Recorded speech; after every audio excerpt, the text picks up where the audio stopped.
కాంగ్రెస్ ప్రభుత్వ నిర్లక్ష్యంతో తెలంగాణ జల హక్కులకు తీవ్ర ప్రమాదం జరుగుతోందని మాజీ మంత్రి హరీష్ రావు అన్నారు.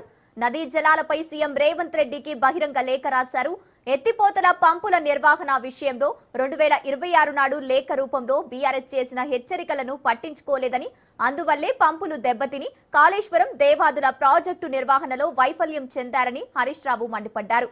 కృష్ణా జలాల వినియోగంలో చారిత్రక కనిష్ట స్థాయికి తెలంగాణ, ఏపీ 74% వినియోగిస్తే తెలంగాణ 25%కే పరిమితమైందని ఆరోపించారు. రైతులు, తాగునీటి అవసరాలు, పరిశ్రమల భవిష్యత్తును కాంగ్రెస్ ప్రభుత్వం ప్రమాదంలో పడేసిందని హరీష్ రావు అన్నారు. తెలంగాణకు రావాల్సిన కృష్ణా, గోదావరి జలాల పూర్తి వినియోగం కోసం తక్షణ చర్యలు తీసుకుని కాళేశ్వరం, దేవాదుల తదితర ప్రాజెక్టు నిర్వహణ, ఆధునికీకరణకు తగిన బడ్జెట్ కేటాయించాలని హరీష్ రావు డిమాండ్ చేశారు.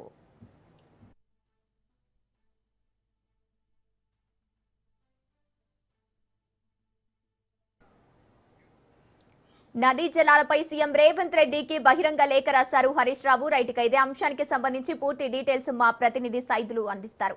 సైదులు, కాంగ్రెస్ ప్రభుత్వం నిర్లక్ష్యంతో తెలంగాణ జల హక్కులకు తీవ్ర ప్రమాదం చోటు చేసుకుంటుందని ముఖ్యమంత్రి రేవంత్ రెడ్డికి మాజీ మంత్రి deputy floor leader Harish Rao బహిరంగ లేఖ రాశారు. ఎత్తిపోతల పంపుల నిర్వహణ విషయంలో ఆనాడు 7వ తారీఖు రోజు 7/4/2026 నాడు లేఖ రూపంలో బీఆర్ఎస్ చేసినటువంటి హెచ్చరికల్ని కాంగ్రెస్ ప్రభుత్వం పట్టించుకోలేదని చెప్పేసి కూడా ఆవేదన వ్యక్తం చేశారు. అందువల్లే ఈ రోజు కాళేశ్వరం పంపులు పూర్తిగా దెబ్బతిని కాళేశ్వరం, దేవాదుల ప్రాజెక్టు నిర్వహణలో వైఫల్యం కనిపిస్తుందని చెప్పేసి కూడా హరీష్ రావు అన్నారు. తెలంగాణ జల హక్కులను కాపాడడంలో ప్రభుత్వం దారుణంగా విఫలమైందని హరీష్ రావు అన్నారు. కృష్ణా జలాల వినియోగంలో చారిత్రక కనిష్ట స్థాయికి తెలంగాణ చేరుకుంది.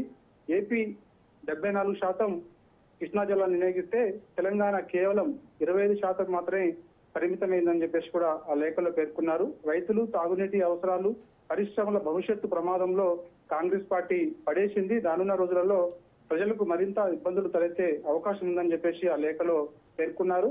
అదేవిధంగా ముఖ్యంగా రైతులకి సోలార్ ఆధారిత విద్యుత్ విధానాలని తాగునీటి రంగానికి అతి పెద్ద ప్రమాదంగా పొంచి ఉందని చెప్పేసి కూడా అన్నారు. అందుకే రైతు డిస్కమ్ ప్రతిపాదనను వెంటనే రాష్ట్ర ప్రభుత్వం ఉపసంహరించుకోవాలని చెప్పేసి కూడా ఆ లేఖలో పేర్కొన్నారు. లిఫ్ట్ ఇరిగేషన్ ప్రాజెక్టులకు 24 గంటలు నాణ్యమైన విద్యుత్ ఇవ్వాలని, కాళేశ్వరం, దేవాదుల నిర్వహణకు తగిన నిధులు కేటాయించాలని చెప్పేసి కూడా హరీష్ రావు లేఖలో పేర్కొంటూ రాష్ట్ర ప్రభుత్వాన్ని డిమాండ్ చేశారు. లిఫ్ట్ ఇరిగేషన్ ప్రాజెక్టుల నిర్వహణలో తీవ్ర నిర్లక్ష్యం, కాళేశ్వరం, గాయత్రి పంపు స్టేషన్ లో పాటు దేవాదుల తదితర లిఫ్ట్ ఇరిగేషన్ ప్రాజెక్టులో పంపులు, మోటార్లు పూర్తిగా దెబ్బతిన్నాయని కూడా హరీష్ రావు అన్నారు.